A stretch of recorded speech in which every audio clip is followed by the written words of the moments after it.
Okay, so question number one is from Jenna. How did I get into this line of work?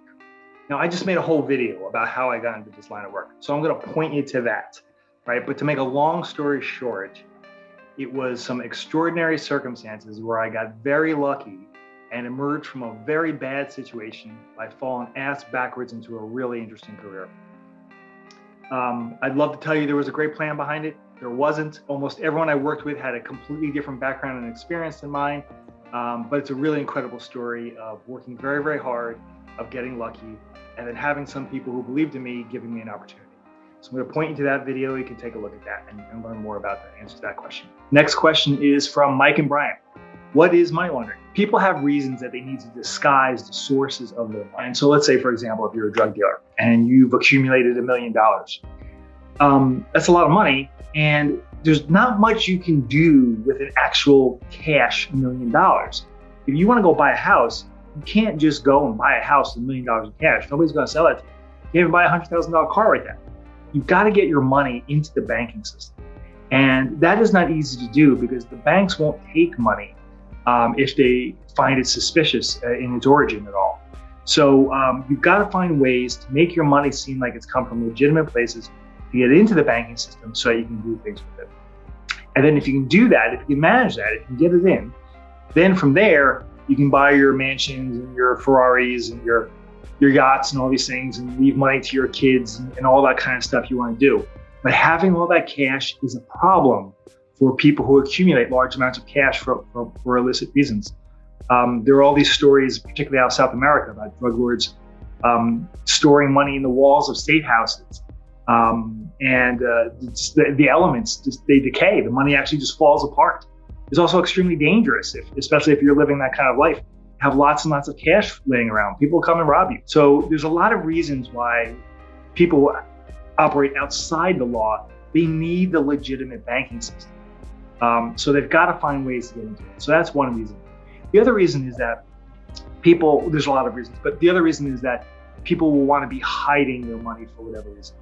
Now, a lot of times that is for taxes. They want to hide their money from the tax man. They don't want to pay their taxes. Probably a close number two to that is hiding money from your spouse.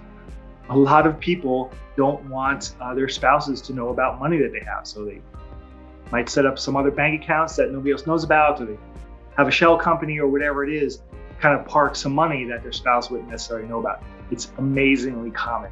And there's not necessarily anything illegal about hiding money from your spouse. The thing that's illegal is hiding the sources of the money. And that's where people can get themselves in trouble. There's a lot more reasons too why people might want to launder money, terrorist financing, and the list kind of goes on of other reasons. But this is mainly the point, is that people need the legitimate banking system to do whatever it is that they're doing, especially when they're up to no good. They've got to get their money into the system, and it's got to seem like clean money, hence the term laundering money. Okay, next question is from Jerry and Shanti. How do you catch people? So it's a combination of mathematics and investigation. So I had two teams that worked, a group of data scientists and a group of investigators. If you think about the banking system, it generates a tremendous amount of data, huge amounts of data that rivals what the amount of data that Silicon Valley produces.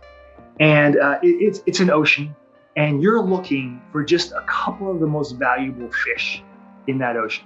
So if you imagine an ocean trawler just dropping a big net and catching as many fish as they can, you've still got to narrow it down to just a handful of fish that you're looking for.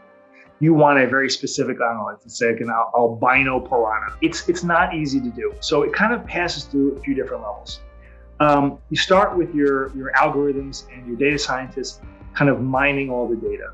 And from there, they're pulling out things that kind of don't add up or don't make sense. Now, might not make sense then for a couple reasons. Maybe because it just doesn't fit some statistical patterns that we would expect to see, or it might be because they're looking for something specific, and the data trail kind of led there, because that's what these things do. These transactions, they leave a trail, they leave a group of fingerprints in the data. So they'll kind of pull out, say, hey, these are the transactions, these are the accounts, these are the people, the interactions that we think deserve some more scrutiny. And at that point, then you hand it over to the investigators. And the investigators are going to kind of take this and then put another spin on it, which is that they're going to try to figure out who the people are, what their motives might be, what their intentions might be, and try to piece together whatever was going on here, right? And then they'll work with the data scientists to kind of come up with some ideas of describing what the nature of these behaviors were. And then the data scientists can support those descriptions with the data. Next question comes from Michelle, Sarah, my mother, and everyone I went to my high school reunion. Why aren't you married? I don't know. I'm working on it. What can I tell you? I'm doing the best I can. Next question is from Carrie and Sylvia. What was the most serious case you worked on? Well, I worked on a lot of like high profile cases, and there are some limitations to what I can talk about. I worked on a lot of really important, even national security level stuff, but I'll tell you the most significant thing that I worked on was when I did crisis management. There was an earthquake in Haiti, a major earthquake. The numbers are disputed, but it certainly is. Hundreds of thousands of people probably died in that earthquake. It was a horrible, horrible event. We had a branch that collapsed with well, we didn't know for sure, but it was shortly after 5 o'clock, so we assumed there were probably people inside it, employees, customers, we didn't know. And there are, in Haiti, there was no fire department that was going to come. There was no ambulance that was going to come. People were really left on their own, and the society was just reduced to chaos. It was a very, very sad situation.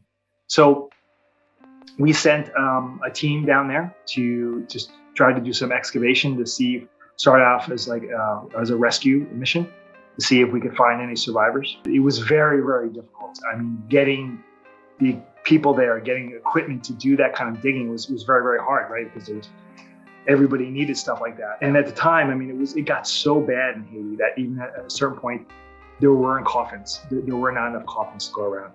So to get your hands on a digger or other basic equipment was just extremely difficult. Finally, we did get a team down there to start going to the rubble, because you always hear these stories that even sometimes several days later, you can find a survivor or two. And it was particularly scary because we were one of the 2 foreign banks in Haiti. The building had collapsed and people just assumed that there was money in there. And so kind of mobs would gather around the work that the rescue team was trying to do. And it was tough. Sadly, we lost 5 employees there that did not make it. But we were able to recover their bodies. And for all the other employees, we were able to make sure that they were able to get whatever provisions that they needed. And then after the search and rescue piece was over, of course, it was time to try to get them. They needed a banking system. We had to get the banking operations back up and running because money was being donated, money was needed. They need money to deal with this issue.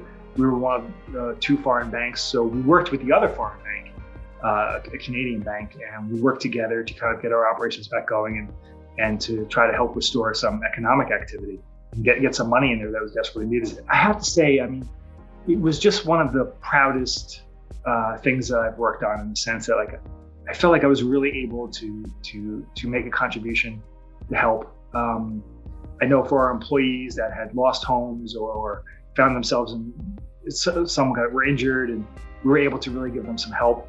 We raised about $1 million in donations, and we were able to return these bodies to the family of these loved ones and make sure they were given proper burials.